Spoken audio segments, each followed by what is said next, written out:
Hello, this is Cherie from Thimblebook coming to you with another video. You're looking at 3 Rowenta irons. Each of them turns off in 8 minutes, which is a real pain for sewing machine enthusiasts, but I thought that I would give you guys a brief review of the three. Um, this one here is the first one that I bought, and it is the Rowenta Access Steam model number 2190. It is 1500 watts. The one in the middle is the first Rowenta that my parents bought years and years ago. It is a Rowenta Auto Steam, and the model number on it is 4060. The third one is one that I found at TJ Maxx, that I picked up for my parents. I believe I paid $50 for it from TJ Maxx, and it is the Rowenta Steam Expert. Model number is, see if it will focus, it's 8197. The wattage on that one is 1800 watts. I am very briefly going to do a comparison video of these. You're going to see me steam the same garment 3 times, and we will see which one works the best. The red iron took approximately 18 seconds to reach its full heat. You may have just heard the click there. And I have it on a normal cotton setting, and I'm ironing and ironing, and it's not really straightening. It's straightening, but not really well. It feels like it needs some steam in order to start straightening, and it's not giving me steam. And it's set to steam, but it's not giving me any steam. So I have to press the steam button. Okay, now that it's straightening that out,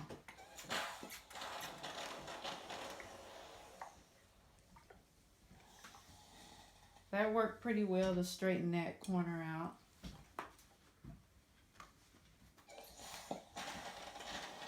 But I definitely have to press the button in order to get it to steam at all, really.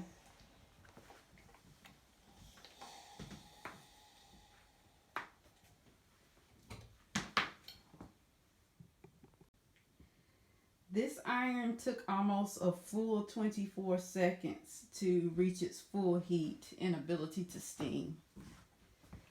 So let's see how it does.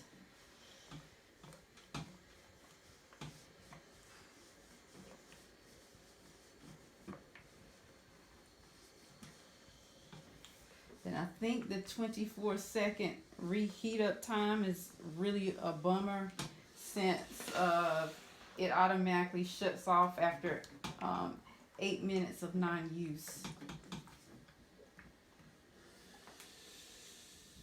It does a really good job of steaming, and that happened in just a few seconds. The purple iron took 19 seconds to warm up. So let's see how it does.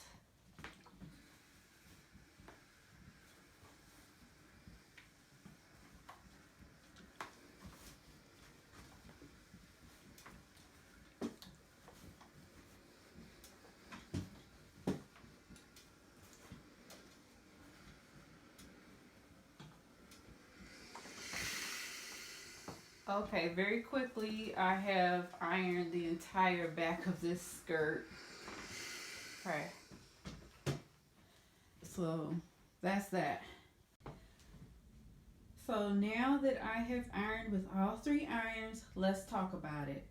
So, the red iron had the least power, but it is 1500 watts. So it does not do any steaming whatsoever when you place the iron down, and that is on a regular cotton setting and set to steam. Now that is okay if you are a person who does not like to use a ton of steam when you iron, but also I would say that that iron doesn't get as hot either. So you're going to spend some more time ironing. So it is a trade-off. Do you want a 1500 watt iron that takes longer to iron, but you use less wattage? It may or may not be worth it, because if you're using 1500 watts and it's taking you 20 minutes to iron something versus taking 5 minutes to iron it with 1800 watt, which one is using less energy? Probably the 1800 watt, because you're taking less time, so you're using less energy. Whereas with the 1500 watt, you're using 1500 watts for 15 minutes. The iron in the center, the 1700 watt one, seems to be the happy medium, because it's 1700 watts, which is a little bit more power, so it gets a little hotter, and it steams when you have it down, which is a great thing, and it did iron out the wrinkles fairly quickly. So I like that one. The only thing is that it takes forever to heat up. But you do have to consider that when it does go on auto shut off after 8 minutes of non-use, the iron is still going to be warm when you go back to use it again. So it will take less time to reheat up on the second go round, because the iron will already be warm. Now the third iron uses the most wattage at 1800 watts. That is a ton of wattage, especially if you have limited energy like I do in my outlets. So that means that you definitely cannot plug more than one item into the same plug if you're using 1800 watts. The thing I will say about that one is it ironed the fastest out of all of them, because it was more heat, more steam, and also at the plate itself is metal going all the way around, versus the other two are plastic. And I thought that it would not have any bearing in. I thought it was just decorative and that it didn't have any bearing in how the performance did, but it actually did have a bearing, because that I could feel that heat radiating from the metal surround. I hope that makes sense.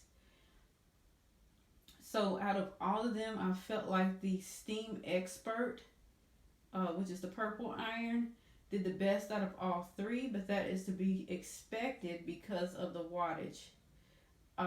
Now, as far as emptying the irons, it was most difficult to empty the oldest iron, because it has a small hole at the top where all of the water has to escape from. Whereas the red iron, it has a larger opening, and it was easy to just pour the water right out. Now the newest edition, which is that purple iron, you have to turn it at a specific angle to get all the water to come out, but the water does come out well.